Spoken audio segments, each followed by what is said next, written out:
CM Revanth దూకుడు, హైడ్రా కూల్చివేతలతో హీటెక్కిన తెలంగాణ రాజకీయాలు. MLC కవిత రిలీజ్తో మలుపు తిరగనున్నాయా? ఇప్పుడు ఇదే అంశం తెలంగాణ రాజకీయాల్లో చర్చ జరుగుతోంది.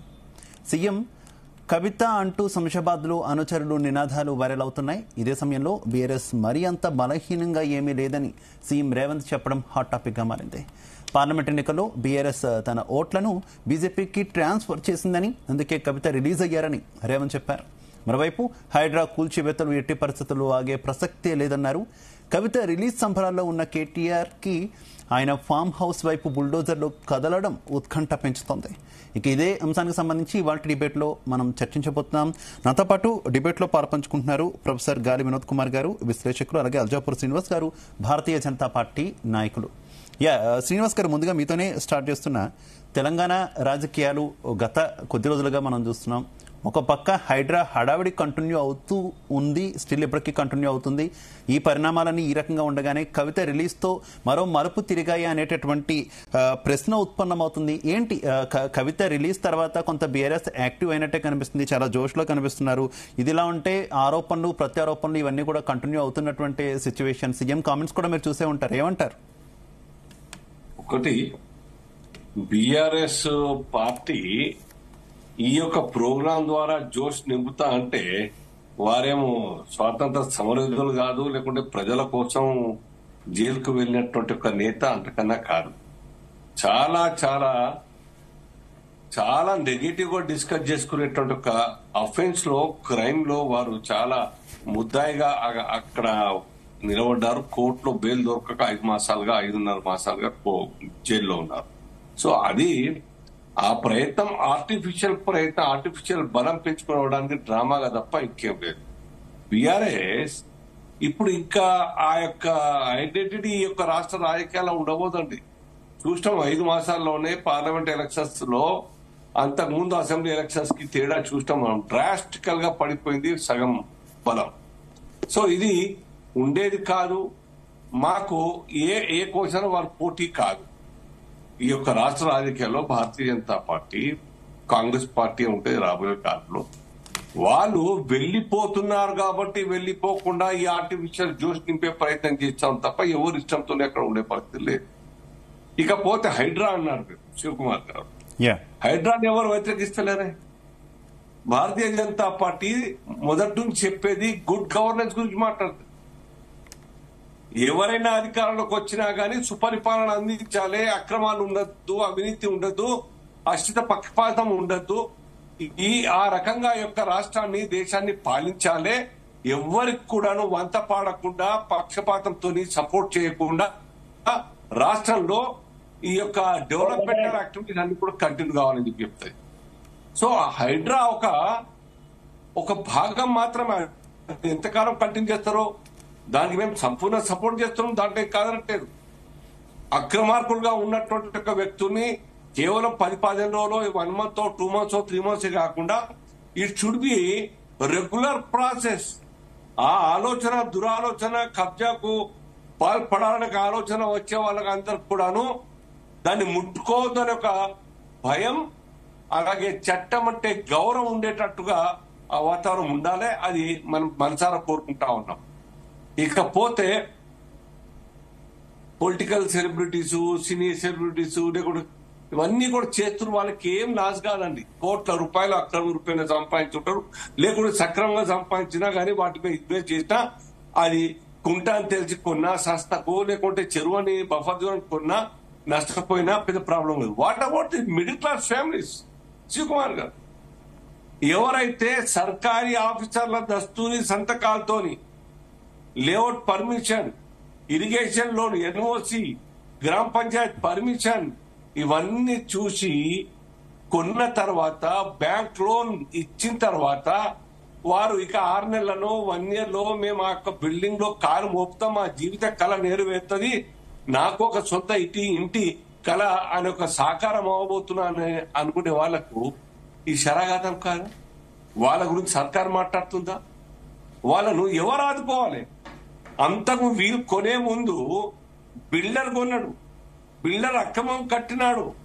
ఆ బిల్డర్ నుంచి పడితే ఈ ఇరిగేషన్ కావచ్చు, హెచ్ఎండిఏ కావచ్చు, జిహెచ్ఎంసీ కావచ్చు, గ్రామ పంచాయతీ కావచ్చు, మున్సిపాలిటీ కావచ్చు, వీళ్ళందరి యొక్క సంతకాలతో కొన్న తర్వాత వాళ్ళని టార్గెట్ చేయకుండా ఎట్లయితే వాళ్ళ ఏ స్పాట్ కైతే వీళ్ళు వెళ్తున్నారు అది అధికారం ఆ స్పాట్ ఫైల్ పోతున్నప్పుడు దాని లింక్ ఏ అధికారులు వీటి మీద రికమెండ్ చేస్తారు సంతకాలు చేసి వాళ్ళను సమాంతరంగా వాళ్ళని ప్రాసిక్యూట్ చేయాలి కేసులు చేయాలి.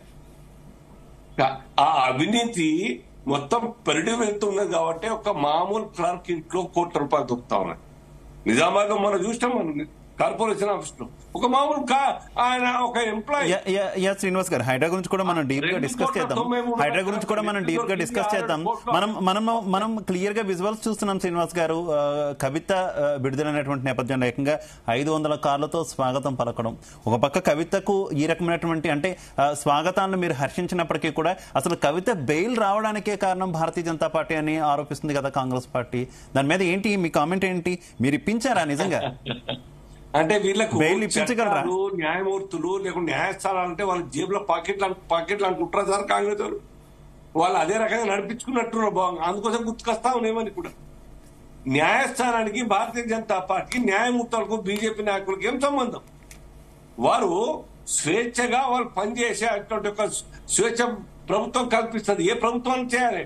బహుశా వాళ్ళు చేసి ఉంటారు కాబట్టి వాళ్ళు గుర్తుకొస్తా ఉన్నాయి. బ్లాక్ మెయిల్ చేసి వాళ్ళ దిక్కును తీసుకోవడం, పార్టీలో చేర్చుకోవడం.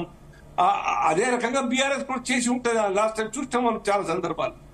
బీజేపీ వాస్తవం బయటికి రావాలి, సత్యం నిలబడాలి, సత్యం గెలవాలని కోరుకునేటువంటి పార్టీ మొదలు ఫైట్ చేసింది ఎవరు? బీజేపీ కాదా? ఆనాటి బీజేపీ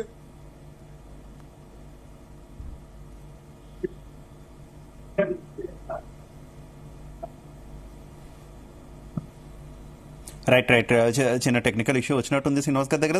సరే శ్రీనివాస్ గారు మళ్ళీ మరోసారి వస్తాను మీ దగ్గరికి. శ్రీనివాస్ గారు మరోసారి మీ దగ్గరకు వస్తాను. ఒకసారి మనం కాంగ్రెస్ వెర్షన్ కూడా వినే ప్రయత్నం చేద్దాం. మనతో పాటు కాంగ్రెస్ పార్టీ నుంచి కత్తి వెంకటస్వామి గారు మనతో పాటు జాయిన్ అయ్యారు. నమస్తే వెంకటస్వామి గారు. కంప్లైంట్ వచ్చింది. బండి సంజయ్ గారు ప్రెసిడెంట్ ఉన్నప్పుడు ఫైట్ చేసింది రాష్ట్ర వ్యాప్తంగా బీఆర్ఎస్ కు వ్యతిరేకం కాదా? ఇవాళ మేమేగా పోరాటం చేస్తాం నిజం బయటికి రావాలని చెప్పేసి.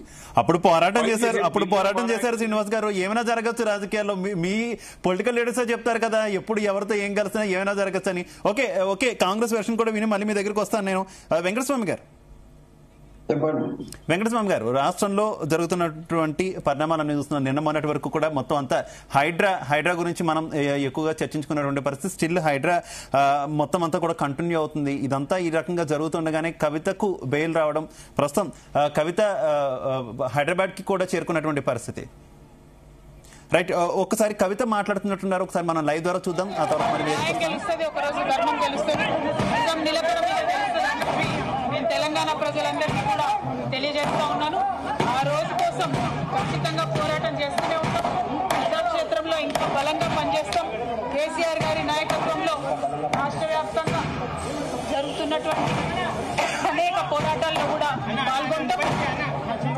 అల్టిమేట్ గా ఏ తప్పైనటువంటి నేను కడిగిన ముత్యంలా ఈ అపవాదులన్నింటి నుంచి కూడా బయటకు వస్తాననేటటువంటి విశ్వాసం నాకు ఉన్నది. Thank you.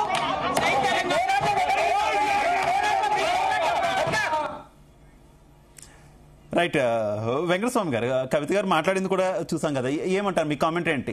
న్యాయం గెలిచింది, ధర్మం గెలిచింది, ఖచ్చితంగా కూడా తాను కడిగిన ముత్యంలా ఉన్నటువంటి ఆరోపణలన్నింటి మీద కూడా బయటకు వస్తానంటూ కూడా చెప్తున్నారు. సరే, వారి విశ్వాసం వారిది. ఎవరైనా కూడా జైలుకు పోయి వచ్చిన వాళ్ళు లేదా జైలుకు పోయేటోళ్ళు కానీ జైలుకు పోయి వచ్చిన వాళ్ళు కానీ నేను తప్పు చేసినా అని ఎవరైనా ఒప్పుకుంటారా? సో ఎవరు ఒప్పుకోరు. మేమంతా నీతిమంతులము, నీతి నిజాయితీతోటి ఉన్నామనే చెప్తారు. అది లాస్ట్ కు చట్టం చేస్తుంది. మన చట్టాల్లో ఉన్నటువంటి లొసుగులు అనుకోండి, వీక్ పాయింట్స్ అనుకోండి, వీటన్నిటి కారణంగా చాలాసార్లు పెద్ద పెద్ద దోషులు కూడా నిర్దోషులుగా ఈ దేశంలో తిరుగుతున్నారు. వేల లక్షల కోట్ల రూపాయలు ప్రభుత్వ ధనాన్ని కొల్లగొట్టి కార్పొరేట్ వ్యవస్థను ఎస్టాబ్లిష్ చేసుకున్నటువంటి వాళ్ళ మీదనే ఇలా చర్యలు లేవు. వాళ్ళని కోర్టుకి ఇడ్చినా లేకపోతే కోర్టుకి ఇడ్చిన దాఖలు లేవు, కోర్టుకి ఇడ్చిన వాళ్ళు శిక్ష పడ్డ దాఖలు లేవు. సో ఎవరో ఒకరో ఇద్దరో ఎక్కడన్నా జరగవచ్చు. 0.3% అని చెప్తుంటారు. ఈడీ అండ్ దీనికి సంబంధించినటువంటి కేసెస్ సక్సెస్ఫుల్ రేట్ 0.3 అని చెప్పిన. సో కాబట్టి అవన్నీ సమర్థించుకుంటారు కదా, ఎవరిని వాళ్ళు సాధించుకుంటారు. కవిత కూడా అలాగే సమర్థించుకుంటుంది. ఆమెకు అస్వేచ్ఛ ఉంది, భారతదేశంలో స్వేచ్ఛ ఉంది కదా, మాట్లాడే స్వతంత్రం ఉంది కదా. కాబట్టి ఆమె చెప్తుంటది, ఆమె చెప్పేది ఆమె చెప్పుకుంటది. ఆరోపణ చేసే వాళ్ళు చేస్తారు. ఏదైనా కూడా ఫైనల్ కేసు ఫైనల్కి వచ్చిన తర్వాతనే దాని మీద కడిగిన ముత్యమా, కొత్త ముత్యమా, లేకపోతే అసలు మలిన ముత్యమా అనేది తర్వాత తెలుస్తుంది. ఇప్పుడు దాని గురించి చర్చించుకోవడము అవసరం లేదని నా ఉద్దేశం. అయితే వెంకటస్వామి గారు, సీఎం రేవంత్ రెడ్డి గారు మాట్లాడుతూ ఒక కామెంట్ చేశారు. రీసెంట్ గా చేసినటువంటి కామెంట్ ఆయన చేసింది, ఎన్నికల్లో గత లోక్సభ ఎన్నికల్లో మొత్తం బీఆర్ఎస్ ఓట్లన్నీ కూడా భారతీయ జనతా పార్టీకి పడ్డాయి. దానికి బదులుగా వచ్చినటువంటి రిటర్న్ కానుకే ప్రస్తుతం కవితకు బెయిల్ అంటూ కామెంట్ చేశారు. ఈ కామెంట్ ఒకటి, గతంలో ఢిల్లీ పర్యటనలో ఆయన చేసినటువంటి వ్యాఖ్యలు మీకు తెలిసే ఉంటుంది. బీఆర్ఎస్ విలీనం కాబోతుంది, అందులో భాగంగా కూడా కవితకు బెయిల్ వస్తుంది అంటూ కూడా ఆయన వ్యాఖ్యానించినటువంటి విషయం కూడా మరోసారి మీకు గుర్తు చేస్తున్నాను. ఏమంటారు ఈ వ్యాఖ్యల పట్ల? ఇప్పుడు ముఖ్యమంత్రి గారికి తనకున్న సమాచారం తనకు ఉంటదండి. ఒక రాష్ట్రానికి లీడ్ చేస్తున్న వ్యక్తికి తన ఇంటెలిజెన్స్ దానికి సంబంధించినటువంటి అన్ని విషయాలు ఉంటాయి. మనమందరం కూడా ఎలక్షన్స్ కు, అంటే పార్లమెంట్ ఎలక్షన్స్ కు మనం అందరం కూడా ప్రత్యక్ష సాక్షులం. మీరు కావచ్చు, నేను కావచ్చు, అక్కడ కూర్చున్న సీనన్న కావచ్చు, అందరం కూడా ప్రత్యక్ష సాక్షి. పార్లమెంట్ ఎలక్షన్స్ లలో ఎట్లా జరిగింది, అనూహ్యంగా కొన్ని ప్రదేశాలలో కొన్నిట్లలో వాళ్ళు గెలుస్తూ వచ్చినటువంటి సీట్లు ఉన్నాయి. గతంలో గెలుస్తూ వస్తున్నటువంటి సీట్లు. కానీ అనూహ్యంగా కొత్త సీట్లు, కొత్త చోట్ల వచ్చినటువంటి సీట్లలో పర్మిటేషన్ కాంబినేషన్ చూసుకున్నప్పుడు, అదే మెదక్ లాంటి సీట్లో కావచ్చు, లేకపోతే మల్కాజ్గిరి లాంటి సీట్లో కావచ్చు, రకరకాలైన సీట్లలో వచ్చినటువంటి పరిణామాలను చూసినప్పుడు బీఆర్ఎస్ యొక్క ఓటు అది ప్లాన్డ్ గా జరిగిందా, సరెండర్ అయి జరిగిందా, లేకపోతే ఇంకొక రకం జరిగిందా, అది చర్చ కాదు. కానీ ఒక నగ్న సత్యం ఏంటంటే బీఆర్ఎస్ యొక్క ఓట్లు బీజేపీకి మరలినాయి అనేటువంటిది ఆ రిజల్ట్స్ మనకు చాలా స్పష్టంగా చెప్పినాయి. సో దాన్ని ఆధారంగా చేసుకుని ముఖ్యమంత్రి గారు బీఆర్ఎస్ అనేటువంటి పార్టీ కంప్లీట్ గా తనని తను సమర్పణ చేసుకుందా, లేకపోతే త్యాగం చేసుకుందా, బలిపశువు అయిందా, ఏం చేసిందో మొత్తం మీద ఆ ఓట్ అంతా ఇటు డైవర్ట్ అయింది. దాని కారణంగానే భారతీయ జనతా పార్టీ అనూహ్యంగా ఇన్ని సీట్లు గెలిచింది అనేది చాలా స్పష్టం. ఎగ్జాక్ట్లీ వెంకటస్వామి గారు, అక్కడ వరకు ఓకే, ఓట్లు బదిలీ అయింది, లేదంటే వారు సహకరించుకున్నారు వరకు ఓకే. కానీ అందుకు బదులుగా బెయిల్ వచ్చింది అంటే ఒక రాజ్యాంగబద్ధమైనటువంటి పదవిలో ఉండి న్యాయస్థానాల ద్వారా బెయిల్ వచ్చినప్పుడు ఈ రకంగా కామెంట్ చేస్తే అది కొంత ఇబ్బందికరమే కదా. ఇబ్బందికరం ఎవరికి? ముఖ్యమంత్రి గారికి ఇబ్బందికరమా? అట్లయితే మరి కోర్టులలో నిజాయితీ ఉంటే కోర్టులు నిజంగానే ఏ దురుద్దేశం లేకుండా అరెస్ట్ చేసి, ఏ దురుద్దేశం లేకుండా బెయిల్స్ ఇచ్చినట్టు ఉంటే కోర్టులు let them take the action against this statement. Okay right. Professor గారు, వినోద్ కుమార్ గారు, వినోద్ కుమార్ గారు, మీరు ఏ రకంగా చూస్తున్నారు? కవిత విడుదలవడం కావచ్చు, అలాగే ఒక పక్క కవిత విడుదలైన సంబరాల్లో ఉంటే మరోవైపు కేటీఆర్ ఫామ్ హౌస్ అంటూ ఆరోపింపబడుతుంది. ఎందుకంటే ఆయన నాది కాదు అని అంటున్నారు కాబట్టి ఆరోపింపబడుతున్నటువంటి ఆ ఫామ్ హౌస్ వైపు హైడ్రా బుల్డోజర్లు కదులుతున్నాయనేటటువంటి వార్తలు కూడా వస్తున్నాయి. ఏంటి తెలంగాణ రాజకీయాల్లో ఏం జరుగుతుంది? ఈ పరిణామాలను ఏ రకంగా విశ్లేషిస్తారు మీరు? అది ఇల్లీగల్ గా ఉంటే ఆయన అయినా కాకుండా గులగొడతారండి. ఓకే వెంకటస్వామి గారు, వినోద్ కుమార్ గారు, ప్లీజ్ కంటిన్యూ. బెయిల్ అనేది ఏ అక్యూజ్డ్ పర్సన్ కైనా ప్రాథమిక హక్కు అండి. కవిత గారి కేసులో 90 రోజుల కంటే ఎక్కువ జైల్లో ఉండడానికి లేదు యాక్చువల్గా. కానీ ఆమెకు కేసులో రికవరీ, 1 రూపాయి కూడా రికవరీ కాలేదు. తర్వాత అప్రూవర్ ఇచ్చిన స్టేట్మెంట్స్ తో మాత్రమే ఆమె జైల్లో ఉంది ఇప్పటిదాకా. సో కాబట్టి కవిత గారికి ప్రాథమికంగా ఆమెకు సుప్రీంకోర్టు చాలా స్పష్టంగా చెప్పింది, ఇన్ని రోజులు ఎట్లా ఉంచారు మీరు జైల్లో అని అడిగింది ప్రభుత్వాన్ని, ప్రాసిక్యూషన్. కాబట్టి కండిషన్స్ కూడా పెట్టింది. కండిషన్స్ అప్లై ప్రతి వారికి ఉంటుందన్నా. ప్రతి బెయిల్ చేసిన కండిషన్స్ అప్లై అనేది కామన్ చీటర్స్, అంటే చిన్న థెఫ్ట్ కూడా చేసిన వాళ్ళు కూడా కండిషన్ అప్లై ఉంటుంది. కండిషన్ అనేది ఏ బెయిల్ అయినా బెయిల్ కండిషన్ అనేది ఇవ్వకుండా మీరే ఎక్స్పర్ట్స్ కాబట్టి మీరు లీగల్ పాయింట్స్ కూడా చెప్పండి అంటున్నాను. అదే నేనేమంటున్నానంటే వాళ్ళ కండిషన్స్ అప్లై అనేది ప్రతి అక్యూజ్డ్ ఉంటది. ఎందుకంటే బెయిల్ అనేది ఒక ప్రాథమిక హక్కు. సో ఆ ప్రాథమిక హక్కును ఉల్లంఘించే అధికారము ఏ కేంద్ర ప్రభుత్వానికి లేదు, లేదంటే ఒక పార్టీకి లేదు, ఇంకా ప్రాసిక్యూషన్ కూడా లేదు. 90 days దాటిందంటే ఖచ్చితంగా బెయిల్ ఇవ్వాల్సిందే. ఈవెన్ టెర్రరిస్టులకు కూడా ఇచ్చారు, చాలా సందర్భాల్లో టెర్రరిస్టులకు కూడా ఇచ్చారు. బట్ కొన్ని సందర్భాల్లో సాయిబాబా లాంటి వాళ్ళకి ఇవ్వలేదు. పాపం ఆయన అక్యూజ్డ్ గానే ఉన్నాడు, నేరస్తుడు కాలేదు ప్రొఫెసర్ సాయిబాబా, ఆయన కూడా ఆయన అన్ని రోజులు జైల్లో ఉంచారు. అంటే న్యాయం అనేది ఒక వ్యక్తికి ఒక రకంగా ఉండడానికి లేదు. న్యాయం అందరికీ సమానంగా ఉండాలి. Criminal justice system should be applicable for everyone equally. అంతేగాని కొంతమంది మీద రాజకీయ కక్ష కోసమో, లేదంటే కొంతమంది మీద ఇంకా ఏ రకమైన కక్ష కోసమో ఈయనను జైల్లో పెడితే వీళ్ళ దారిలోకి వస్తారని, లేదంటే ఆ పార్టీ మనకు ఇంకా మనల్ని లోపరుచుకోవచ్చని, ఇట్లాంటి ఏవైతే వ్యవహారాలు ఏ పార్టీ చేసినా ఇవాళ అది ఒక రకంగా చట్టానికి వ్యతిరేకము, రాజ్యాంగానికి వ్యతిరేకము, ముఖ్యంగా ప్రాథమిక హక్కుల ఉల్లంఘన వస్తుంది. ఎందుకంటే చాలా స్పష్టంగా ప్రాథమిక హక్కుల్లో 23, 24లో చెప్తున్నది, ఏ వ్యక్తినైనా 24 గంటలలో ఆయన అక్యూజ్డ్ అయితే మ్యాజిస్ట్రేట్ ముంగడ ప్రొడ్యూస్ చేయాలి, 90 days లో అయితే బెయిల్ ఇవ్వాలని చెప్పేసి. కాబట్టి అది ప్రాథమిక హక్కులో భాగంగా ఇవాళ ఆమెకు వచ్చిందని కూడా అడిషన్ చేయాల్సిన ప్రొఫెసర్ గారు వినోద్ గారు అడిషన్ చేయాల్సుకుంటున్నా. అసలు ఇట్లాంటి రాజకీయ ఖైదీలు కాదు, సామాన్యమైనటువంటి ఖైదీలు ఇట్లా 90 days దాటిన వాళ్ళు ఒక్కొక్కదల్లా వందల సంఖ్యలో ఉన్నారనేది వాస్తవం కాదా? మీరు దాంట్లో కొంత రీసెర్చ్ కూడా ఉన్నారు. నేనేమంటానంటే ఉన్నారు అదే చెప్తున్నాను. ఇవాళ ఎవరికైనా సరే నేనేమంటున్నానంటే ఆమె నేరం చేసిందా, కడిగిన ముత్యమా కాదని నిర్ణయించాల్సింది మళ్ళీ కోర్టే. ప్రాసిక్యూషన్ బాధ్యత ఆమె కాదు. ఆమె మీద ఇన్ని రోజులు ఉంచారు కాబట్టి, ఆమెను జైల్లో ఉంచారు కాబట్టి ఆమె నేరస్తున్నారని రుజువు చేశారు, శిక్ష పడేటట్టు చేయాలి. 164 రోజులు జైల్లో ఉంచిన ప్రాసిక్యూషన్ ఏదైతే ఉందో ఖచ్చితంగా రేపు ఆమె కడిగిన ముత్యంలా వస్తా అని చెప్పి స్టేట్మెంట్ ఇచ్చిందో అది రాంగ్ గా నిరూపించగలగాలి. మేము అందుకోసమే ఇన్ని రోజులు ఉంచినాం జైల్లో ఆమెను.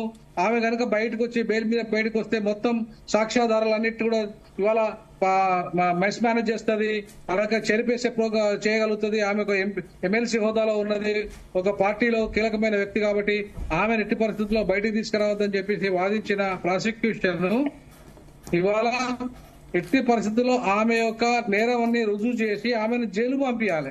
అప్పుడే ప్రాసిక్యూషన్ 164 రోజులు ఇవాళ ఉంచిన దానికి ఒక అర్థం ఉంటుంది. అంతేగాని ఇవాళ 164 రోజులు ఉంచి ప్రాసిక్యూషన్ మళ్ళా ఫెయిల్ అయితే, లేదంటే ఈ పార్టీలో అలయన్స్ లోకి వచ్చేసి వాళ్ళ ఒప్పందాల ప్రకారంగా కనుక చేస్తే న్యాయ వ్యవస్థ కూడా ఇవాళ చులకన భావంగా ఏర్పడతాయి. న్యాయ వ్యవస్థ ఏ కండిషన్స్ మీద అయితే బెయిల్ ఇప్పుడు ఇచ్చిందో ఆ కండిషన్స్ ఇవాళ ఖచ్చితంగా ఆ కండిషన్స్ అప్లై ఎందుకు చేస్తుంది న్యాయ వ్యవస్థ అంటే, తప్పకుండా ఈవెన్ నేరస్తులుగా రుజువు కానంత వరకు, అంటే నేరం రుజువు కానంత వరకు నిందితురాలే, నేరస్తులు కాదు అనేది ఇవాళ న్యాయ వ్యవస్థ దృష్టిలో ఉంచుకునే ఇవాళ కండిషన్స్ అప్లై చేస్తుంది. ఎవరికైనా, ఒక కవిత గారికి అని కాదు, ఎంత పెద్ద నేరస్తులకైనా కండిషన్స్ అప్లై ఉంటుంది, చిన్న నేరస్తులు కూడా కండిషన్స్ అప్లై ఉంటుంది. కాబట్టి ఇవాళ న్యాయపరంగా చూసుకుంటే ఆమెకు 90 రోజుల కంటే ఎక్కువ ఒక మహిళ తమ కొడుకు ఎగ్జామ్, తమ ఆరోగ్యం బాగాలేదని అనేక అంశాలు చెప్పినప్పటికీ కూడా ఇవాళ ఇంకా ఎక్కువ రోజులు ఉంచిందని అనుకోవాలి ఇప్పుడు ఆమె జైల్లో. రెండవది ఇంకొకటి ఏంటంటే, ఇవాళ బీజేపీ ఆమెకు అంటే 8 సీట్లకు సహకరించింది బీఆర్ఎస్ కాబట్టి ఇవాళ ఇచ్చింది అనేది కూడా నేనైతే ఒప్పుకోను. ఎందుకంటే ఇవాళ ఒకవేళ అదే జరిగి ఉంటే ఆమెకు 15 రోజులలో బెయిల్ వచ్చేది. ఎందుకంటే ఇప్పుడున్న ఆమెకున్న కండిషన్, ఆమెకు ఉన్న పెట్టిన సెక్షన్స్ కానీ అవన్నీ కూడా పెద్ద నేరాలుగా రుజువు చేసే పరిస్థితి అయితే కాదు. అంటే మొత్తం సంవత్సరాల కొద్ది జైల్లో ఉంచే ప్రోగ్రాం లేదు. ఇవాళ ఎంత పెద్ద ఆర్థిక నేరస్తుడిగా ఇవాళ ఉన్న జగన్మోహన్ రెడ్డి కావచ్చు, ఓటుకు నోటు కేసులో స్వయంగా ఆయన డబ్బులు ఇస్తుంటే ఇవాళ ముఖ్యమంత్రి రేవంత్ రెడ్డి కావచ్చు, ఇవాళ వీళ్ళంతా కూడా ప్రత్యక్షంగా దొరికారు. కానీ ఆమె విషయంలో ఇంకా ఒక్క రూపాయి కూడా రికవరీ కాలేదు. కాబట్టి ఆమె ఇంకా రుజువు కాలేదు. నేరం రుజువు అయితే ఖచ్చితంగా ఆమెకు శిక్ష పడాలి. ఇంకా రుజువు కాలేదు కాబట్టి అన్ని రోజులు ఉంచడం కరెక్ట్ కాదని సుప్రీంకోర్టే చెప్పింది. ఆ మాట జైల్లో ఆమెను అన్ని రోజులు ఉంచడం కరెక్ట్ కాదని చెప్పింది. కాబట్టి నేను ఇంకా విషయం చెప్పాల్సింది ఏంటంటే, ఇవాళ రేవంత్ రెడ్డి గారి మీదనే ఆరోపణ ఉంది. ఏమని? ఆయన ఇంటర్నల్ గా కుమ్మక్కైండు, ఆయన ఇవాళ రోడ్డుకు రోడ్డు కేసు విషయం ఆయనకున్నది, తర్వాత ఆయన ఇవాళ ఈ బీజేపీతో ఇంటర్నల్ గా కుమ్మక్కయ్యే ఇవాళ బీజేపీ సహకరించిన కారణంగానే 8 సీట్లు బీజేపీ గెలిచిందనే ఒక ప్రచారం కూడా ఇవాళ కాంగ్రెస్ లో ఉన్న వాళ్ళే చేస్తున్నారు. ఇవాళ బీజేపీలో ఉన్న మిగతా పార్టీలు కాకుండా బీఆర్ఎస్ కాకుండా కాంగ్రెస్ లో ఉన్న కొంతమంది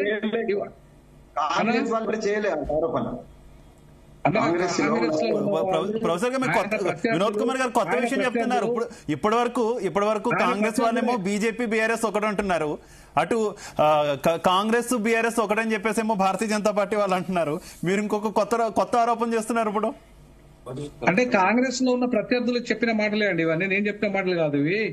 అది లైవ్ లో మాట్లాడిన విషయాలు మీరు సోషల్ మీడియాలో చూడండి, కొంతమంది పెట్టారు, పోస్టులు కూడా పెట్టారు. కాబట్టి నేనేమంటున్నానంటే ఇవాళ న్యాయ వ్యవస్థకు ఈ రాజకీయాలకు ముడి పెట్టడం అనేది కరెక్ట్ కాదు.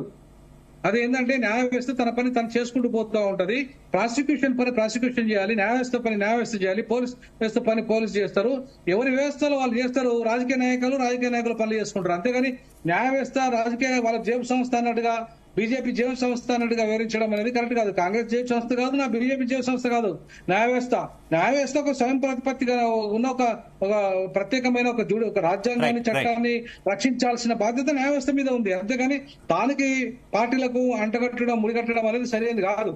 రైట్, ఓకే వినోద్ కుమార్ గారు. మనతో పాటు బీఆర్ఎస్ నుంచి విజయార్య క్షత్రియ గారు జాయిన్ అయ్యారు. ఆయనతో కూడా మాట్లాడే ప్రయత్నం చేద్దాం. నమస్తే విజయార్య గారు. విజయార్య గారు, ఏంటి చాలా జోష్లో ఉన్నట్టున్నారు బీఆర్ఎస్ పార్టీ శ్రేణులంతా, మీరు అందరూ. కవిత గారు జైలు నుంచి రిలీజ్ అయ్యారు బెయిల్ మీద. ఏంటి మొత్తం ప్రస్తుతం ఆమె ఇందాక మాట్లాడారు, కడిగిన ముత్యంలా బయటకు వస్తానంటూ కూడా ఆమె చెప్పినటువంటి పరిస్థితి. ముందుగా ఆవిడ బయటకు రావడం పట్ల మీ కామెంట్. ఈరోజు ప్రొఫెసర్ వినోద్ కుమార్ గారు చెప్పినట్లుగా చట్టం ముందల అందరూ సమానులే. ఒకసారి ఆరోపణ వచ్చినప్పుడు ఆరోపణను చట్టబద్ధంగా ఎదుర్కొని తద్వారా ప్రజల ముందుకు మరి కడిగిన ముత్యంలాగా రావాలి అనే తపన ప్రతి ఒక్కరికి ఉంటుంది. ఆరోపణలు ఒక్క కవిత గారు ఎదుర్కోలేదు కదా. ఇంతకుముందు మన వెంకటస్వామి గౌడ్ గారికి తెలుసు, మరి కాంగ్రెస్ పార్టీ గత 75 సంవత్సరాల నుండి ఎన్ని స్కీములు ఇవన్నీ తనకు తెలుసు. ఎన్ని మరి రాజీవ్ గాంధీ కుటుంబము, సోనియమ్మ, రాహుల్ గాంధీ గారు ఎన్ని ఎదుర్కొన్నారనేది తనకు బాగా తెలుసు. అట్లనే మరి తెలుగుదేశం పార్టీకి సంబంధించినంత వరకు, అట్లనే ఇప్పుడు ప్రస్తుతం మరి 10 సంవత్సరాలు అంటే ఎవరైతే పరిపాలనలో ఉంటారో వాళ్లకు ఈ అపవాదులు అనేటివి తప్పదు. ఈ పార్టీ ఆ పార్టీ అనేది కాదు, ఇదేం ప్రత్యేకత కూడా ఏం లేదు. బట్ ఏంది అని అంటే కేసీఆర్ గారు అంటే వ్యక్తిగతంగా గిట్టనటువంటి టీము గత 25 సంవత్సరాల నుండి తెలంగాణలో పనిచేస్తూ ఉన్నది. వాళ్ళు బాగా సక్రియత్వమై మరి 2023 అసెంబ్లీ ఎన్నికల కంటే ముందు ఒక ప్రణాళికాబద్ధంగా మరి ప్రజల మానసికతను పసిగట్టి వాళ్లకు ఉన్నది లేనట్లుగా లేనిది ఉన్నట్లుగా భ్రమ కల్పించి మరి కేసీఆర్ గారి నుండి ప్రభుత్వాన్ని మరి కూలగొట్టి ఈరోజు కాంగ్రెస్ పార్టీ ప్రభుత్వం ఏర్పాటైంది. అందులో సంతోషం, ఎందుకంటే ఎవరికి శాశ్వతం కాదు మరి అధికారం అనేది. అందులో ప్రధాన ప్రతిపక్షంగా మేము ఉన్నాము. అయితే ఇక్కడ జరిగిన కుట్ర ఏంది అంటే రాజకీయ కుట్ర. ఈరోజు గత 20 సంవత్సరాల నుండి అంటే కవిత గారు జైలుకు పోవడానికి ఉన్నటువంటి కుట్రను నేను చెప్తా ఉన్నా. దీనికి వాస్తవాలు కూడా అలాగే ఉంటాయి, మీరు పరిశీలన చేయాల్సిన అవసరం ఉంది. ప్రజలు కూడా పరిశీలన చేయాలి, అట్లనే ఇక్కడ ఉన్నటువంటి పెద్దలందరూ కూడా పరిశీలన చేయాలి. అయితే గత 20 సంవత్సరాల నుండి ఇక్కడ తెలుగుదేశం పార్టీకి సంబంధించినటువంటి మరి పార్టీ అధికారంలో లేదు. అయితే 2 రాష్ట్రాలుగా వివిధమైన తర్వాత ఈరోజు 2వ దఫాగా మరి చంద్రబాబు నాయుడు గారు అక్కడ పరిపాలన కొనసాగిస్తా ఉన్నారు. మరి 2 దఫాలుగా మేము ఇక్కడ పరిపాలన కొనసాగిస్తా ఉన్నాం. దాయాదుల పంచాయతీలో భాగంగా, అన్నదమ్ముల పంచాయతీలో భాగంగా ఆంధ్ర తెలంగాణ విభజితమైన తర్వాత మరి ఉమ్మడి రాజధాని ఇరు రాష్ట్రాల కన్నా సందర్భంలో మరి చంద్రబాబు నాయుడు గారు అక్కడ వెళ్లి కొత్త రాజధాని నిర్మాణం చేసుకున్న సందర్భంలో ఆయననే 2 సంవత్సరాల లోపే అన్ని వ్యవస్థలంతా మరి ఆంధ్రకు షిఫ్ట్ చేయడం జరిగింది. అందులో భాగంగా మరి ఇక్కడ ఉన్నటువంటి టీఆర్ఎస్ ప్రభుత్వాన్ని అప్పుడున్న టీఆర్ఎస్ ప్రభుత్వాన్ని కూల్చడానికి గాను ఒక కుట్ర పనడం జరిగింది చంద్రబాబు నాయుడు గారు. ఆ కుట్రలో ఓటుకు నోటుకు సంబంధించి 5 కోట్ల రూపాయలకు మాట్లాడి మరి 50 లక్షలు అడ్వాన్స్ గా తన ఎవరు శిష్యుడైనటువంటి రేవంత్ రెడ్డి గారి ద్వారా కవిత గారు జైలుకోవడానికి కారణాలు చెప్తా ఉన్నా. మరి చెప్పండి ఎవరు కారణం అంటున్నారు? అదే అంటున్నారు. అందులో భాగంగానే మరి ఆనాడు మరి రేవంత్ రెడ్డి గారు తీసుకెళ్లి ఎమ్మెల్సీ గారికి 50 లక్షలు ఇస్తుండగా మరి తెలంగాణ పోలీసుల మరి స్ట్రింగ్ ఆపరేషన్ లో పట్టుడుపోయారు. ఒకటి అదే దృష్టిలో పెట్టుకున్నటువంటి A1 రేవంత్ రెడ్డి గారు, A2 చంద్రబాబు నాయుడు సూత్రధారి పాత్రధారి ఇద్దరులు కక్షగట్టి మరి గత కాలం నుండి కేసీఆర్ గారంటే వ్యక్తిగతంగా గిట్టినటువంటి వాళ్ళు, ఆ కుటుంబం అంటే గిట్టినటువంటి వాళ్ళు మరి అందరూ ఏకమైపోయి 2023 అసెంబ్లీలో కుట్రలు పన్ని ఈరోజు మరి కేసీఆర్ బీఆర్ఎస్ పార్టీని ప్రభుత్వాన్ని కూల్చారు. అందులో ప్రజలు కూడా కూల్చారంటే జీరో రాలే. ప్రధాన ప్రతిపక్షము ఓటు బ్యాంకులో భాగంగా 40% ఓట్లు కాంగ్రెస్ కు వస్తే 38% బీఆర్ఎస్ పార్టీకి వచ్చింది. 2% ఓట్ల తేడాతోటి ఈ రోజు మరి 15-20 సీట్లు 2000 ఎవరు జైలుకు పంపించారంటారు విజయార్య గారు? 100% కవితను ఎవరు జైలుకు పంపించారు? 100%. అందుకే అదొకటి. అయితే రెండవది స్పష్టంగా మీ అభిప్రాయం ఎవరు జైలుకు పంపించారు?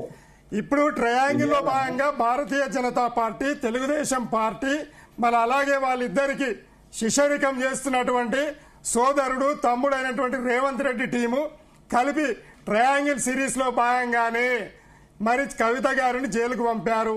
ఇది వాస్తవము. రేపు పొద్దుగల ఇన్ని రోజులు మీరు చూడండి, ఈడీ రిపోర్ట్ అడిగింది సాక్ష్యాలు ఇవ్వండి అయ్యా అని, మరి సిబిఐ రిపోర్ట్ అడిగింది సాక్ష్యాలు ఇవ్వండి అని చెప్పి వాళ్ళ దగ్గర ఏం సాక్ష్యాలు లేవు. ఎందుకంటే అంతకు ముందే మొత్తం మొబైల్ సెట్స్ అన్ని కూడా మరి జమ చేయడం జరిగింది. కాబట్టి ఈడ ఏమున్నదని అంటే మరి అసలు 15 రోజులు 20 రోజులు కస్టడీలో ఉండాల్సినటువంటి కవితను 153 రోజులు పొడిగించి కక్షపూరితంగా పెట్టుకోవడం ఏం అవసరం అని చెప్పి సుప్రీంకోర్టు మరి జడ్జీలు అడగడం జరిగింది. కాబట్టి ఈ 3 భారతీయ జనతా పార్టీ మొన్న మా ఎమ్మెల్యేలను కొనడానికి మరి సంతోష్ గారిని పంపించి మరి కూల్చడానికి ప్రయత్నం చేశారు. కాబట్టి ఇందులో మీరు గమనించాలి, చంద్రబాబు నాయుడు, మోదీ, రేవంత్ రెడ్డి మరి ముగ్గురు కలిపి త్రిమూర్తులు, మరి వాళ్ళ వెనకాల ఉన్నటువంటి కేసీఆర్ గారికి పడిరానటువంటి వాళ్ళందరూ ఏకమైపోయి ఈ రోజు కేసీఆర్ ఫ్యామిలీ మీద కుట్ర పన్ని మరి ఈ రోజు మహాభారతంలో ఏదైతే మయాసభలో అవమానం జరిగిందో తెలంగాణ ప్రజలకు, తెలంగాణ ఆడబిడ్డలకు అవమానపరిచినటువంటి కుట్రదారులు మోదీ, రేవంత్ రెడ్డి, చంద్రబాబు నాయుడు. ఆ కుట్రను మేము భగ్నం చేస్తాం. ఇప్పటి నుంచి ఈ రోజు నుండి షురువు లెక్క. ఎందుకు అనంటే మరి ఏదైనా ఉంటే చట్టబద్ధంగా, న్యాయబద్ధంగా, ధర్మబద్ధంగా ఉండాలి. కానీ ఈ విధంగా చట్టాన్ని అడ్డం పెట్టుకొని ఒక కుటుంబాన్ని నాశనం చేయాలి, ఒక కుటుంబాన్ని అప్రతిష్టపాలు చేయాలని సంకల్పించడం అనేది మోదీ గారికి కానీ, చంద్రబాబు నాయుడు గారి, రేవంత్ రెడ్డి గారికి అవసరం లేదు. ప్రజలు వాళ్లకు త్వరలో బుద్ధి చెప్పబోతా ఉన్నారు. శ్రీనివాస్ గారు ఏమంటారు? విజయార్య గారు చెప్పిన దానికి నిన్న మొన్నటి వరకు కవిత జైలుకు వెళ్లేంత వరకు భారతీయ జనతా పార్టీ మీద, ఎన్డీఏ మీద నిప్పులు జరిగినటువంటి బీఆర్ఎస్ నేతలు ఇప్పుడు మీతో పాటు ముఖ్యమంత్రి రేవంత్ రెడ్డిని కలుపుతున్నారు, అటు ఆంధ్రప్రదేశ్ ముఖ్యమంత్రిని కూడా కలుపుతున్నారు. ఏంటి ముగ్గురు కలిసి చేశారంటున్నారు? ఏమంటారు ఈ ఆరోపణల మీద? ఆ ఆరోపణలలో ఏమైనా వాస్తవం ఉందా వాళ్ళని చెప్పనని ఒక్క మాట చెప్పగలిగిన వాళ్ళు రేవంత్ రెడ్డి, భారతీయ జనతా పార్టీ ఒక్కటని, ఇదంతా కూడా రాజకీయంగా ఏదో బట్ట కాల్చి మీదేయాలని చెప్పి ఆ యొక్క ఆరోపణ తప్ప ఇంకేం లేదు. అవునండి. హైడ్రా వెనకాల మోదీ గారు లేరా? హైడ్రా వెనకాల మోదీ గారు లేరా? చంద్రబాబు నాయుడు గారు లేరా? మీరు ఒక్కసారి ఆలోచన చేయాలి. విచిత్రమే, అర్థం లేని మాట. ఎట్లా అర్థం ఎట్లా లేదండి? రాజకీయ వ్యూహకర్తలు ఒక 30 ఏళ్ల రాజకీయాన్ని అర్థం చేసుకొని నడవాల్సిన అవసరం ఉంది. ఎవరి మనసులో ఏముందో బట్టబయలు చేయాల్సిన అవసరం ఉంది. హైడ్రా వెనకాల చంద్రబాబు నాయుడు గారు ఉన్నారా లేదా? మోదీ గారు ఉన్నారా లేదా? సపోర్ట్ చేస్తురా? హైడ్రా ఇప్పుడు జరిగేటువంటి యొక్క అక్రమ కట్టడాలు కావచ్చు, కబ్జాలు కావచ్చు, చెరువులు ముంపుకు కబ్జాకు గురైన వాటికి మీరు సమర్థిస్తురా?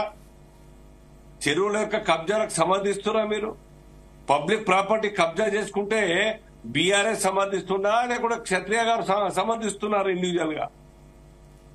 ఇక్కడ స్టాండ్ చెప్పాలి.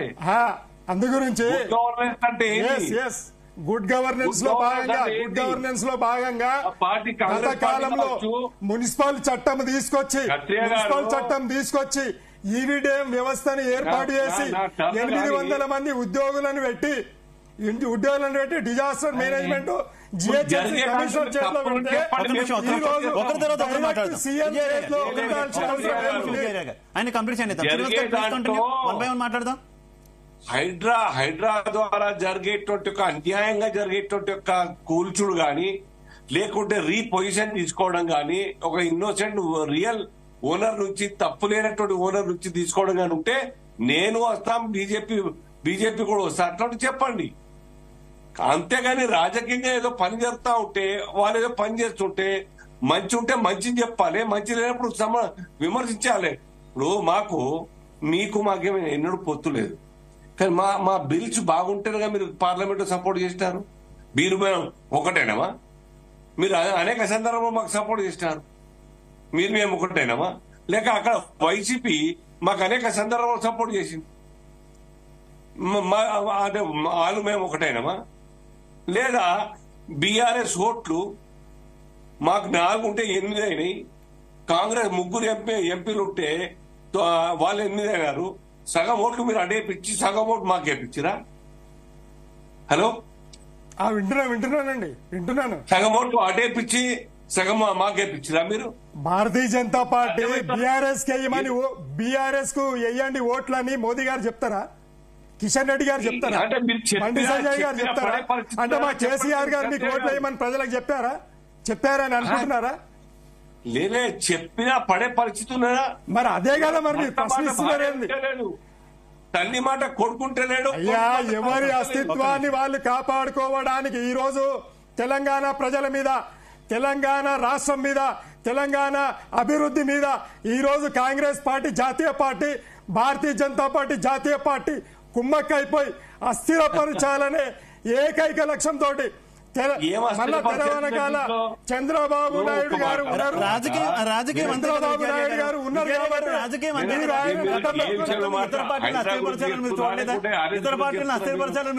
మా కన్ను మేము పొడుచుకుంటామా?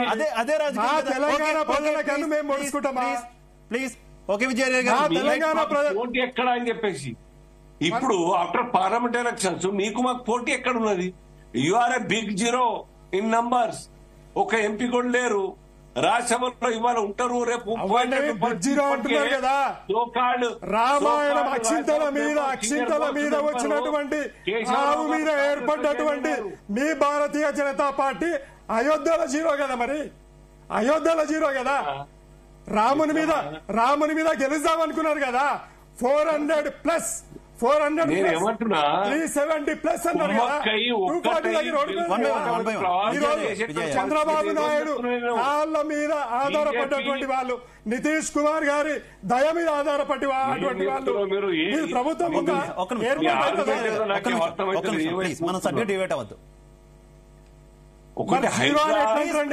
జీరో అని ఎట్లా? ప్లీజ్, నేను మీకు రాజ్యసభ మెంబర్లు లేరా? నాకు రాజ్యసభ మెంబర్లు ఉన్నారా? శ్రీనివాస్ గారు మీరు ఏం చెప్పాలనుకున్నారు చెప్పండి ప్లీజ్. నెక్స్ట్ నేను బీఆర్ఎస్ వారి స్టాండ్ ముందర పెట్టాలి ప్రజల ముందర. మేము చేయలేకపోయినాం, మా హయాంలో ఇల్లీగల్ కన్స్ట్రక్షన్ కు మా అధికారులు పర్మిషన్ ఇచ్చినారు, మేము చూడనట్టు చేసినాం, కానీ ఇప్పుడు జరుగుతా ఉంటే మేము కూడా సమర్థిస్తాం చెప్పాలి. ఆ మాట మీ హయాంలో మొత్తం కూడా పర్మిషన్లు వచ్చినాయి. అంతకుముందు కాంగ్రెస్ హయాంలో అయినాయి కదా పర్మిషన్లు, కబ్జాలు అయినాయి కదా. Congress as well as BRS 2 పార్టీలు కూడా ఈ రాష్ట్రాన్ని విపరీతంగా నష్టాన్ని చేకూర్చింది ఈ 2 పార్టీలు. సో మీరిద్దరు కూడా ప్రజల మనసులో నాయకులు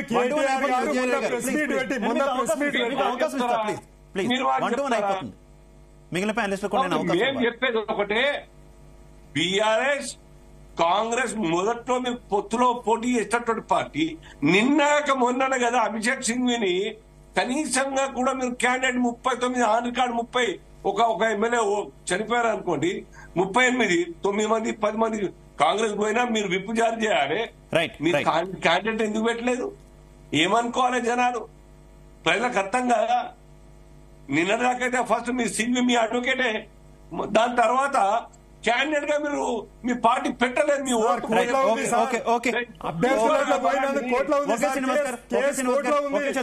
వెంకటస్వామి గారు ఆడియో క్లియర్ గా ఉందా? నేను శ్రీనివాస్ గారికి వినోద్ కుమార్ గారు మళ్ళీ వస్తా క్షత్రియ గారు. వినోద్ కుమార్ గారు, ఏంటి ఆరోపణలు? కేవలం అంటే తెలంగాణ ప్రభుత్వం గానీ తెలంగాణ ముఖ్యమంత్రి గానీ ఏ నిర్ణయం తీసుకున్నా కూడా ఆ నిర్ణయం మనకు ఆంధ్రప్రదేశ్ రాష్ట్ర ముఖ్యమంత్రి లేదంటే తెలుగుదేశం పార్టీ అధినేత ఉన్నారని ఆరోపిస్తూ ఉండడం, ఆరోపణలు వస్తూ ఉండడం ఏ రకంగా చూసుకోవాలి? ఎంతవరకు కరెక్ట్? చివరికి విద్యార్థి హైడ్రా వెనకాల కూడా ఆంధ్రప్రదేశ్ ముఖ్యమంత్రి ఉన్నారు, లేదంటే ప్రధానమంత్రి ఉన్నారంటున్నారు. ఉన్నారండి, ఉంటారు కాబట్టి ఉన్నారని చెప్తున్నారు. ఇప్పుడు లేకపోతే ఇప్పుడు మంత్రి ఆయన ముఖ్యమంత్రి ఫామ్ హౌస్ వాళ్ళ తమ్ముని ఫామ్ హౌస్ ముందు కూర్చుకోవాలి కదా. ఇప్పుడు వాళ్ళ తమ్ముని ఫామ్ హౌస్, ముఖ్యమంత్రి ఫామ్ హౌస్, వివేక వెంకటస్వామి తర్వాత కాంగ్రెస్ లో ఉన్న వాళ్ళందరికీ ఫామ్ హౌస్లు ఉన్నాయి, ఎఫ్టీఎల్ లో ఉన్నాయి. అలాగే ఇవాళ ఏదైతే ల్యాండ్స్ ఏవైతే ఉన్నాయో ఇప్పుడున్న స్కిల్ ఏరియాకి సంబంధించిన ఏరియాలు కానీ లేదంటే ఎఫ్టీఎల్ ల్యాండ్స్ లో కానీ గ్రీన్ జోన్ లో కానీ ఇవాళ వీళ్ళ ఫామ్ హౌస్లు ఉన్నాయా లేవా కాంగ్రెస్ లో? మరి కాంగ్రెస్ లో ముందు ఆయన కూల్చాలా లేదా? కూల్చిన తర్వాత కదా మిగతా ప్రతిపక్షాల మీద కూల్చాలి, లేదంటే ఇంకా మిగతా ప్రజలు అయితే ఎవరైతే క్యాపిటలిస్టులు కానీ పెత్తందారులు కానీ ఎవరైతే ఆక్రమణదారులు ఉంటారో వాళ్ళని కూల్చే అధికారం వస్తుంది. ఫస్ట్ నీ ఒక విషయం వినోద్ కుమార్ గారు, ఒక విషయం, గతంలో బీఆర్ఎస్ అధికారంలో ఉండేది, కేసీఆర్ రాష్ట్ర ముఖ్యమంత్రిగా ఉన్నారు, అక్కడ ఆంధ్రప్రదేశ్ లో జగన్మోహన్ రెడ్డి గారు అధికారంలో ఉన్నారు. రెండు పార్టీలకు కొంత సత్సంబంధాలు ఉన్నాయి అనేటటువంటి విషయం అందరికీ తెలిసిందే. అయితే అప్పుడు రానటువంటి అభ్యంతరాలు, అప్పుడు రానటువంటి ఇది ఇప్పుడు ప్రస్తుత ముఖ్యమంత్రికి, అక్కడ ఉన్నటువంటి ప్రస్తుత ముఖ్యమంత్రికి కనుక సత్సంబంధాలు ఉంటాయి, ఎందుకు ఈ రకంగా లింక్ పెడుతున్నారు?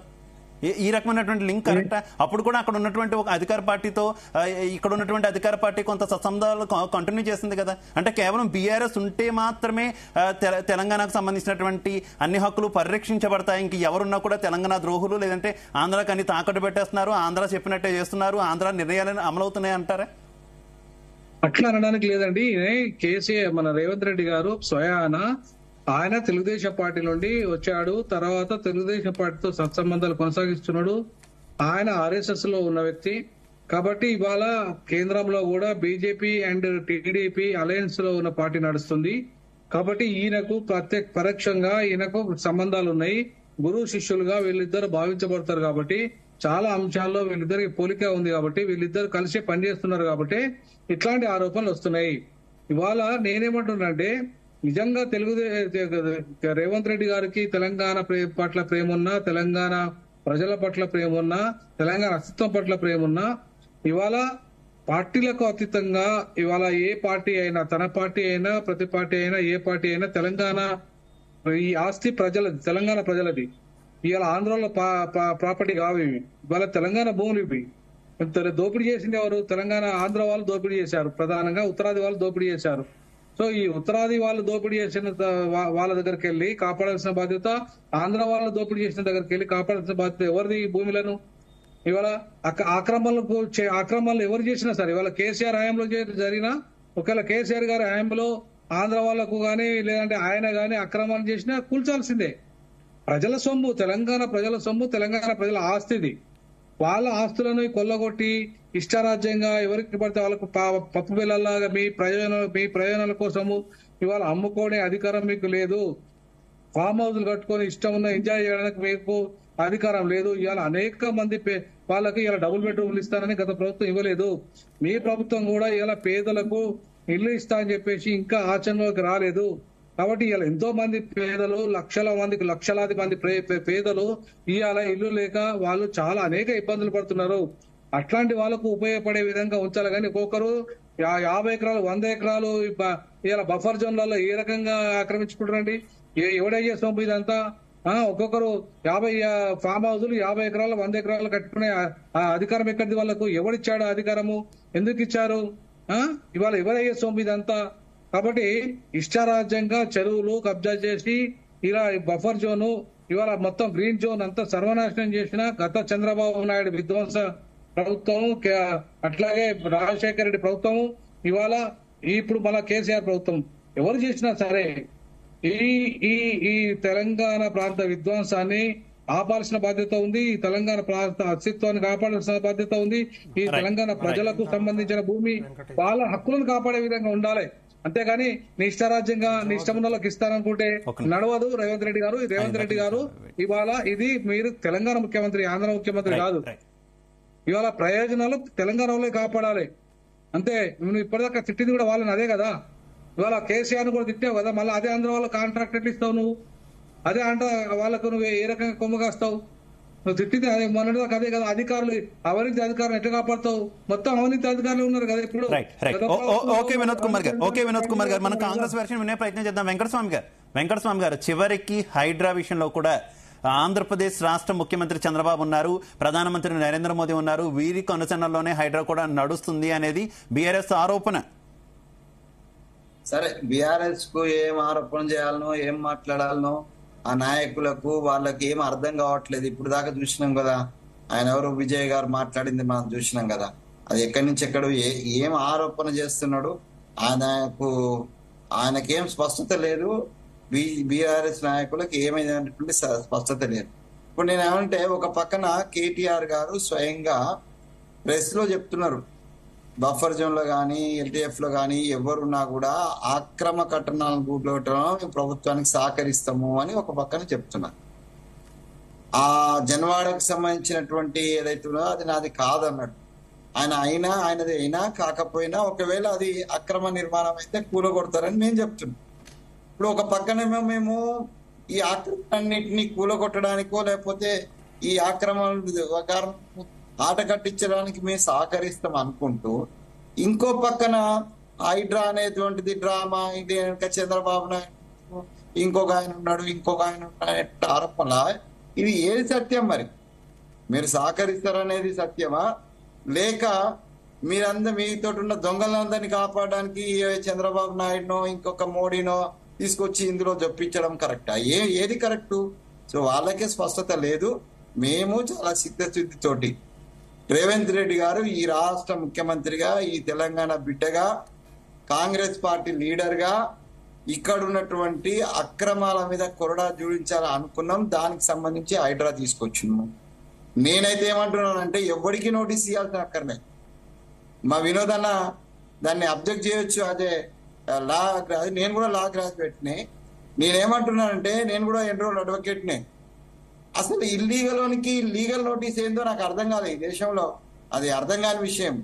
దొంగతనం చేస్తాడు, చంపుతాడు, వానికి మాత్రం న్యాయపరమైనటువంటి హక్కులు కావాలని పోరాడతారు. ఇవన్నీ నేను నా స్టూడెంట్ లైఫ్ నుంచి చూస్తున్నా. మేము ఏమీపీలో పనిచేసినాం, మా వాళ్ళని కాల్ చేసేటోళ్ళు రాడికల్స్, చంపేసేటోళ్ళు. చంపేసినాక ఎవరైనా అరెస్ట్ చేస్తే ఇది న్యాయం కాదు, ధర్మం కాదు అనేటువంటిది చాలా మంది నక్సలైట్ నాయకులు మళ్ళీ ఏదో పౌర హక్కుల సంఘం పేరుతోటి రాజ్యాంగబద్ధమైన హక్కుల కోసం కొట్లాడతారు. ఇప్పుడు రాజ్యాంగంలో ఏ హక్కు చెప్పిందనండి ఒకరిని కాల్ చేసామని? మరి కాల్ చేసిన వాడు దుర్మార్గుడు అయినప్పుడు, వాడు అక్రమంగా కాల్ చేసినప్పుడు వాడి మీద చర్య తీసుకోవడానికి పోలీస్ రాజ్యాంగం కావాలి, వాడికేమో రాజ్యాంగం అక్కర్లేదు. ఇప్పుడు అక్రమాలకు లీగల్ నోటీస్ కావాలట. వాడు ఇల్లీగల్ కట్టుకునే దానికి లీగల్ నోటీస్ ఎందుకు? నేను రేవంత్ గారికి కానీ, ప్రభుత్వానికి కానీ, రంగనాథ్ గారికి కానీ, నేను వ్యక్తిగతంగా కావచ్చు, ఒక సామాన్య పౌరుని కావచ్చు, తెలంగాణ బిడ్డ కావచ్చు, కాంగ్రెస్ కార్యకర్తకు కావచ్చు, నేను సంపూర్ణంగా మద్దతు తెలియజేస్తున్నా. ఏ నోటీస్ అక్కర్లేదు. ఇల్లీగల్ ఉన్నాయని మన నోటీసులు వచ్చి మన డాక్యుమెంట్ ఉన్నాయన్నట్టు కొట్టేయడమే కరెక్ట్. అది మా పార్టీ లీడర్స్ ఉన్నా కూడా కొట్టేయడమే కరెక్ట్ అనేది నేను చెప్తున్నా సార్. దీంట్లో ఎవరి ఇన్వాల్వ్మెంట్ అక్కర్లేదు. ఏం చిన్నపిల్లాడు అంటే రేవంత్ రెడ్డి ఎవరు చంద్రబాబు నాయుడు చెప్తే, లేకపోతే మోడీ గారు ఇషారా చేసి చేయడానికి ఏమన్నా చిన్నపిల్లాడా? పోరాటం చేసి అలా ఉద్యమం చేసి పోరాటం చేసి కొట్లాడి కేసీఆర్ ఒక అక్రమం బయట పెట్టి ప్రజలను సమీకరించి పార్టీని ముందుకు నడిపించి అలా ముఖ్యమంత్రి అయినాడు. ఆయన చిన్న పిల్లాడు కాబట్టి ఆయన ఇన్స్ట్రక్షన్ తో నడుస్తాడా? ఒకవేళ నడితే అది అంతకన్నా దౌర్భాగ్యం ఇంకోటి ఉండదు. కానీ నడవడం అనేటువంటిది అది తప్పు ఆరోపణ. ఆ ఆరోపణలు వాళ్ళు ఉట్టిగా అంటే పాల్పోక, ఏం మనసుకు తోచక, ఏం పని చేయాలో చేయక ఉట్టి ఆరోపణలు, అభూత కల్పనలలో వాళ్ళు ఉన్నారు. కడిగిన ముత్యాలని, లేకపోతే శుద్ధ పూజ అని చాలా మాటలు మాట్లాడుతున్నారు. 10 ఏళ్ళు ఈ రాష్ట్రాన్ని దోచుకొని దాచుకున్న వాళ్ళు ఇలా మాట్లాడితే దయాలు వేదాలు వదిలించినట్టుగా ఉంటాయి. రైట్ విజయార్య గారు నేను ఒక్క ప్రశ్న అడుగుతా, ఆ తర్వాత మీరు చెప్పాలనుకుని కంటిన్యూ అవ్వండి. ప్రస్తుతం మీరు కవిత విడుదలయ్యారు, హైదరాబాద్ వచ్చారు, ఆమె ఇంటికి కూడా వచ్చేసినటువంటి ఆనంద ఉత్సాహాల్లో ఉంటే అటు హైడ్రా బుల్డోజర్లు మాత్రం జన్వాడ ఫామ్ హౌస్ వైపు కదులుతున్నటువంటి పరిస్థితి. అక్రమ నిర్మాణం ఏదైనా కూల్చివేయాలి అంటూ కేటీఆర్ కూడా చెప్తున్నటువంటి నేపథ్యంలో, అది నాది కూడా కాదు అని ఆయన స్పష్టం చేస్తున్నటువంటి నేపథ్యంలో, ఈ ఒకవేళ జన్వాడ ఫామ్ హౌస్ ను కూల్చివేస్తే హైడ్రా సమర్థిస్తారా, వ్యతిరేకిస్తారా? ఇప్పుడు దీంట్లో స్పష్టత లేదని వెంకటస్వామి గారు అన్నారు కదా. నేను ఇంతకుముందు 2-3 టీవీ డిబేట్లలో ఆల్రెడీ నేను స్పష్టత ఇచ్చిన, ఎట్లా అనేది మళ్ళీ కూడా ఇస్తా. అయితే మీకు జవాబు ఏంది అని అంటే, ఖచ్చితంగా చట్టాన్ని ఏ ప్రభుత్వం అమలు పరిచినా దాన్ని శిరసావహించాల్సిందే మా నాయకుడు కేటీఆర్ గారు. నేను జవాబు ఇచ్చిన తర్వాత వెంకటస్వామి గారికి అవకాశం ఇవ్వమన్నా నేను, ఎందుకంటే ఇప్పుడు తను అంటున్నాడు ఆ మాట అనకుండే. అయితే కేటీఆర్ గారు ప్రెస్ మీట్ పెట్టి ఆయన స్పష్టత ఇచ్చిండు, నాకు కానీ మా నాన్నకు కానీ మా కుటుంబ సభ్యులకు కానీ మాకు ఎలాంటి ఫామ్ హౌస్లు లేవు, ఒకవేళ ఉంటే గింటే ఏమన్నా ఉంటే మీరు చూపించండి, మేమే దగ్గర ఉండి గులగొడతామని చెప్పి ఆయన స్పష్టత ఇచ్చిండు. మాకు ఎలాంటి భయము లేదు. తర్వాత ఇంకొకటి ఏంది, స్పష్టంగా ప్రజల మధ్యలో ఉన్నాం కాబట్టి ఏమైనా తప్పులు చేసినా ప్రజల మధ్యలో ఒప్పుకోవాల్సిన అవసరం ఉంటుంది కాబట్టి నేనే దగ్గరుండి కులగొడతానని అది అయిపోయింది. ఒకవేళ ఇప్పుడు ఫామ్ హౌస్ దగ్గర బుల్డోజర్లు ఉంటే ఏదైనా కూడా బఫర్ జోనా ఎఫ్టీఎల్లో ఉన్నదా చెక్ చేసి తర్వాతనే మిగులు భూమే కదా తీసేది, అంతే కదా. దానికోసం ఓకే అని ఎప్పుడు అన్నాం, ఇప్పుడు కూడా అన్నాం, సమర్థిస్తున్నామనే చెప్పాం. అయితే సమర్థించుకుంటూ చెప్పింది ఏంటి అని అంటే, మీ గుత్తా సుఖేందర్ రెడ్డిది మొదలు కూలగొట్టండి అయ్యా. ఇంతకుముందు మన ప్రొఫెసర్ గారు చెప్పారు, మీ పొంగులేటి శ్రీనివాస్ రెడ్డిది బఫర్ జోన్ లో ఉన్నది, మీరు రండి అని కేటీఆర్ గారు పిలిచారు. అలాగే గడ్డం వివేకానంద మరి తనది కూడా ఉన్నది. అంటే అలాంటి వాళ్ళది సినీ ఫీల్డ్ లో ఉన్న వాళ్ళందరి మరి మా అజీజ్ నగర్ నాగిరెడ్డి కూడా మొత్తం బ్యాక్ వాటర్ కు సంబంధించిన మొత్తం ఏరియాలో, అలాగే చిలుకూరుకు సంబంధించిన ఉస్మాన్ సాగర్, హిమాయత్ సాగర్ రెండుటికి ఉన్నాయి. నేను కాంటెస్టెడ్ ఎంపీ 2019, నాకు ఇంచు బై ఇంచు నాకు తెలుసు, నేను రమ్మని పిలుస్తున్నా. మరి మీ పార్టీ మీరు ఇప్పుడు ప్రస్తావించిన పేర్లన్నీ కూడా విజయార్య గారు గతంలో మీ పార్టీలో ఉన్న వాళ్ళే కదా, అప్పుడు ఎందుకు మీరు యాక్షన్ తీసుకున్నారు? అప్పుడే కూల్చేస్తే అయిపోయేది కదా. మీరు అనడానికి జవాబు ఏంటంటే, 2000 కొత్త రాష్ట్రం వచ్చిన తర్వాత చట్టాలు 2018లో కొత్త చట్టాలు రాష్ట్రం ఏర్పాటైనాక వచ్చింది అమలు కావడానికి కొద్దిగా టైం పడుతుంది కాబట్టి ఆల్రెడీ ఈవీడీఎం వ్యవస్థ పెట్టి జిహెచ్ఎంసీ కమిషనర్కి అధికారాలు ఇచ్చి 800 మంది ఉద్యోగాలను దానికి ఇవ్వడం జరిగింది. తర్వాత ఎవరైతే ఎంక్రోచర్స్ ఉన్నారో వాళ్ళ మీద మీరు ఇప్పుడు చెక్ చేసుకున్నా ఉంటది, వాళ్ళ మీద కేసులు ఉన్నాయి హైకోర్టులో. అంటే మేము చట్టబద్ధంగా పోదామంటున్నాం. మొదలు నోటీసులు ఇవ్వకుండా, మొదలు ప్రజలను సమాయత్తపరచకుండా, మరి ప్రజలను విశ్వాసంలోకి తీసుకోకుండా, ఒక్క కేసీఆర్ గారి హయాంలో ఎంక్రోచ్మెంట్లు లేవండి, కాంగ్రెస్ హయాంలో ఎంక్రోచ్మెంట్లు ఉన్నాయి. మీ కాంగ్రెస్ ఎమ్మెల్యేలు, మీ కాంగ్రెస్ కు సంబంధించిన ఎంపీలు, మంత్రులు కబ్జా చేసిర్రు, మాది పోయేదేం లేదు. తప్పు చేసిన వారికి కబ్జా ఎందుకు నోటీసులు అంటున్నారు కదా వెంకటస్వామి గారు? తప్పు చేసిన వారికి కబ్జాలు చేసిన వాళ్ళకి ఎందుకు నోటీసులు అంటున్నారు కదా? వెంకటస్వామి గారు ఒకవేళ రాష్ట్ర ముఖ్యమంత్రి అయితే వెంకటస్వామి గారు, లేదంటే మరి దేశానికి ప్రెసిడెంట్ అయితేనేమో అది ఉండేది. మరి రాజ్యాంగంలో ప్రాథమిక హక్కులు ఉన్నాయి, కూల్చేటప్పుడు ఖచ్చితంగా నోటీస్ ఇవ్వాలి. మీరు భ్రాంతులకు గురి చేస్తా ఉన్నారు, ప్రజలతోటి అమర్యాదగా ప్రవర్తిస్తా ఉన్నాడు. వాడు దొంగ అయితే నీవు ఈ విధంగా దొంగమని చూపెట్టాలి కదా. చూపెట్టక ముందే నోటీసులు లేకుండా కూలగొడతామంటే చట్టం ఎట్లా ఒప్పుతుందండి? చట్టం ఎట్లా ఒప్పుతుందండి? అన్నట్టు ప్రజలకు గౌరవిస్తాం, కానీ దొంగకు కూని కోరుకు మరి ఆడండి. మీరు రేవంత్ రెడ్డి గారు ఇవాళ ఏం చెప్పారు తెలుసా? ఓవైసీ గారు మొత్తం నడుగులా కట్టారు కదా, ఓవైసీ గారికి రిలాక్సేషన్ ఎట్లా ఇచ్చిరండి? మీరు రేవంత్ రెడ్డి గారు ఎట్లా ఇచ్చిరండి? మరి చెప్పండి. మీరు ఎవరికి ఎగ్జామ్షన్ లేదు సార్. ఎగ్జామ్షన్ ఇచ్చండి కదా, ఇప్పుడు చూడండి ఎగ్జామ్షన్ లేదు సార్. ఇప్పుడు రేవంత్ రెడ్డి గారు మాట్లాడి పెట్టండి. రంగనాథ్ గారి నుంచి మీకు అధికారికంగా ఎక్కడన్నా మీకు ఎగ్జామ్షన్ నోటీస్ వస్తే పెట్టండి. సీఎం నోట్ ఇది ముట్టిగా ఆరోపణ చేయడం కాదు. అరే మాకు అవసరమా అండి ఆరోపణ చేయనికే?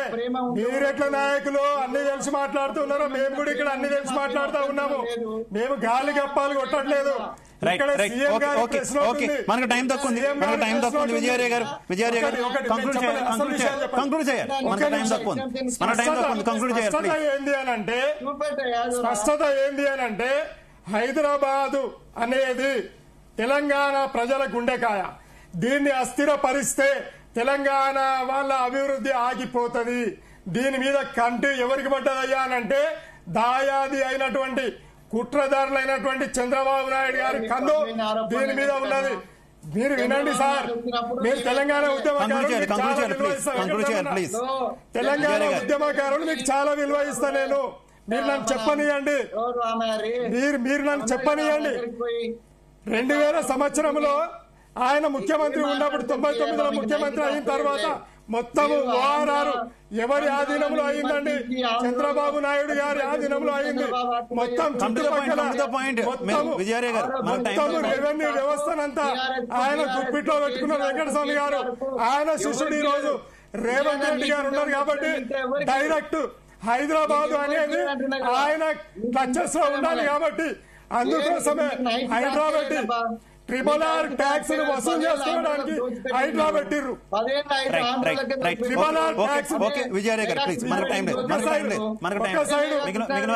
తెలంగాణ ప్రజల మీద, తెలంగాణ పార్టీ మీద భారతీయ జనతా పార్టీ ఒకవైపు కుప్పగూల్చడానికి, ఎమ్మెల్యేలను కొనడానికి మోదీ గారు లేదండి. వెంకటస్వామి గారు మీరు రాజకీయాలు తెలిసి మాట్లాడుతున్నారా, తెలియక మాట్లాడుతున్నారా నాకు అర్థం కాదు. నాకు స్పష్టత ఉంది, ఎప్పుడు ఏమి జరగబోతుంది నాకు స్పష్టత ఉంది, నాకు స్పష్టత ఉంది ఎప్పుడు ఏమి జరగబోతుందో. శ్రీనివాస్ గారు ప్లీజ్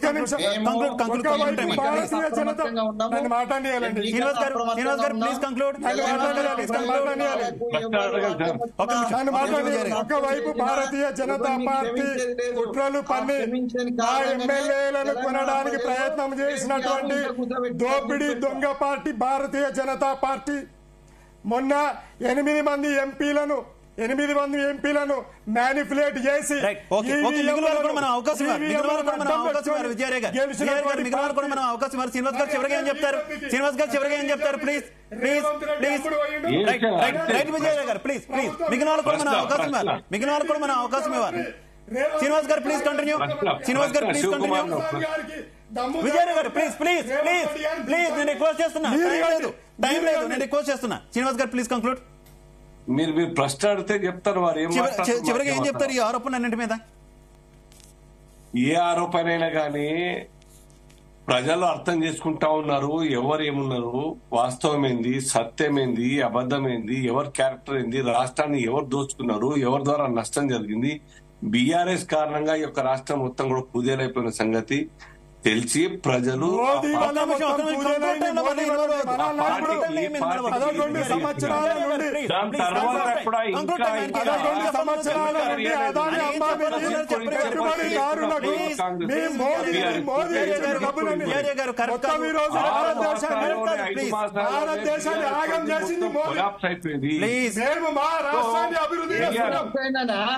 ఏం కొలాబ్ శ్రీనివాస్ గారు 6 మాసాల మోడీ పొడిచిందేమి మేము పోయలేకపోయింది ఏందో, మోడీ గారు పొడిచిందేందో 6 మాసాలలో గెలిచిన బలము బీఆర్ఎస్ రాలేదు, ఇంకా కుదేలైపోయింది. థ్యాంక్ యూ సో మచ్ మనకు సమయం తక్కువ ఉంది. Thank you so much Srinivas గారు, థ్యాంక్ యూ సో మచ్ విజయార్య గారు, thank you so much Venkataswamy గారు, థ్యాంక్ యూ సో మచ్ గాలి వినోద్ కుమార్ గారు. అందరికీ కూడా ధన్యవాదాలు. ఓవరాల్ గా చూసుకో